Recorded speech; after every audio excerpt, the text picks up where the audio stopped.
Bonjour, alors je voulais donner quelques informations intéressantes des derniers jours et aussi à la fin vous verrez je présenterai quelques accessoires qui peuvent être utiles pour la Model 3 dont deux que j'ai achetés, un sur un site américain et un sur le magasin de Tesla sur leur site internet. Donc j'espère que ça vous intéressera. Donc la première information dont je voulais parler, c'est évidemment cette mise à jour entre guillemets des Standard Range Plus pour 300 $ ou 300 € si je me trompe pas. On peut activer les sièges chauffants arrière. Donc franchement maintenant la Standard Range Plus, il y a quasiment toutes les options de la long range. Je crois que la connectivité premium, on peut l'avoir. Maintenant les sièges chauffants arrière, donc c'est vraiment un très bon plan cette voiture. Même si l'autonomie est un peu inférieure, franchement, pour un usage quotidien, il n'y a absolument aucun problème. L'autre information dont je voulais parler, c'est qu'a priori maintenant Tesla arrive beaucoup plus rapidement à changer le hardware quand on veut passer au hardware 3.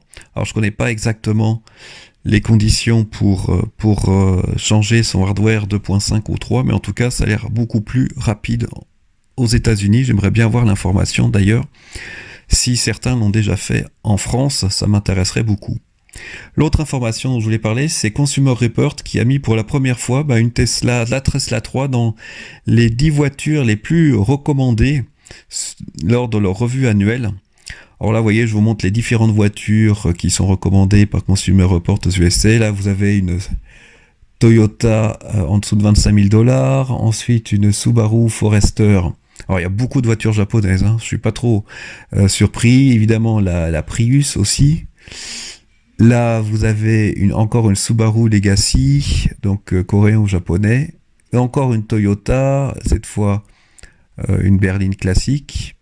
En gros SUV, voilà, vous voyez, vous n'avez pas encore une Honda là, donc pas de voiture américaine, c'est quand même incroyable. Une Lexus, donc toujours Toyota.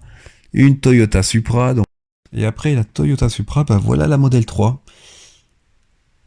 Où ils mettent vraiment en avant la qualité de conduite de la voiture, sa direction très précise, l'excellente visibilité, l'écran très réactif. Donc c'est la première fois que Tesla, une Model 3 est dans les 10 meilleurs constructeurs de ce rapport annuel.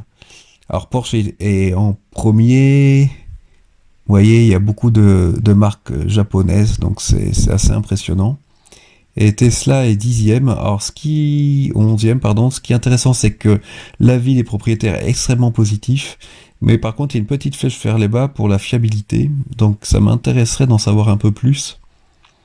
Quels sont les points, on va dire, où la fiabilité est mise en cause sur les voitures Tesla? Est-ce que c'est les plastiques, la qualité de fabrication? Difficile à dire, mais il faut que je m'y intéresse. Ensuite, je voulais montrer sur YouTube, j'ai trouvé la pose de ce filtre HEPA.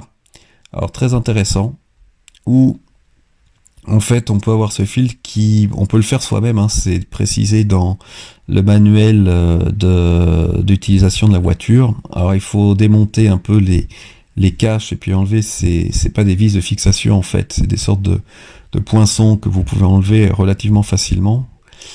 Et après, une fois que vous avez enlevé ces caches de protection, il faut dévisser une petite vis pour défaire le câble orange là qui passe sur le côté.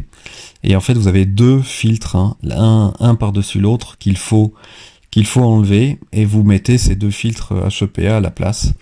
Alors il y a même une vidéo à la fin qui présente la qualité de l'air entre guillemets. Alors peut-être que je vais y penser. C'est vrai que si ça peut vraiment faire une différence en termes de particules fines, notamment en trouvant les petites particules, est-ce que si l'air est mieux filtré, c'est toujours ça de prix quand on habite en ville. Et je crois qu'en plus il doit y avoir du charbon actif à l'intérieur, donc il y a la petite languette là sur le côté qu'il faut toujours placer du bon côté pour pouvoir retirer le filtre. Donc vous enlevez les deux filtres précédents, vous remettez les deux autres un par-dessus l'autre et hop, vous êtes tranquille. Donc en fait c'est sur internet aux États-Unis que j'ai trouvé ce filtre. À voir vraiment si l'efficacité est vraiment meilleure par rapport au filtre classique. 100 $. Bon, à voir.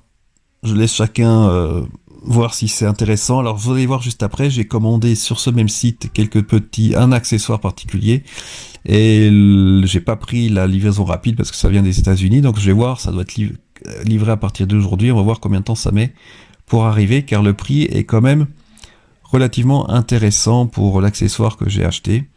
Donc vous allez voir, j'en ai acheté 2. Donc le premier, donc je vais vous parler, c'est en fait juste parce que j'ai toujours ce problème de prise 12 volts dans lequel je mets un adaptateur prise cigare pour mettre mes prises USB dessus pour charger d'autres téléphones, et ça me permet pas de mettre le petit socle par-dessus dans la coudoir centrale. Donc c'est quand même un peu embêtant, j'arrive pas très bien à fermer la coudoir centrale. Donc j'ai acheté ce chargeur USB avec 2 prises qui a priori va juste dépasser un tout petit peu à l'extérieur de la prise 12 volts, et le prix est raisonnable, 10 $. J'ai 4 $ d'envoi depuis les États-Unis. Alors c'est un envoi, on va voir, ils disent que c'est UPS. Combien de temps ça va mettre? C'est pas un envoi rapide, je vais pas le recevoir en 48 heures. 14 $, en plus on peut payer par PayPal, donc c'est parfait.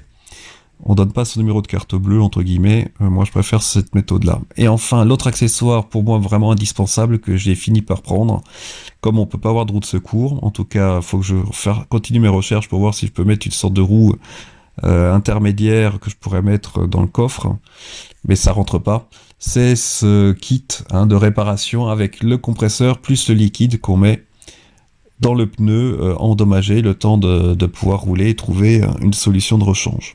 Voilà, écoutez, j'espère que ça vous a plu, je vous souhaite une très bonne journée et je vous dis à bientôt.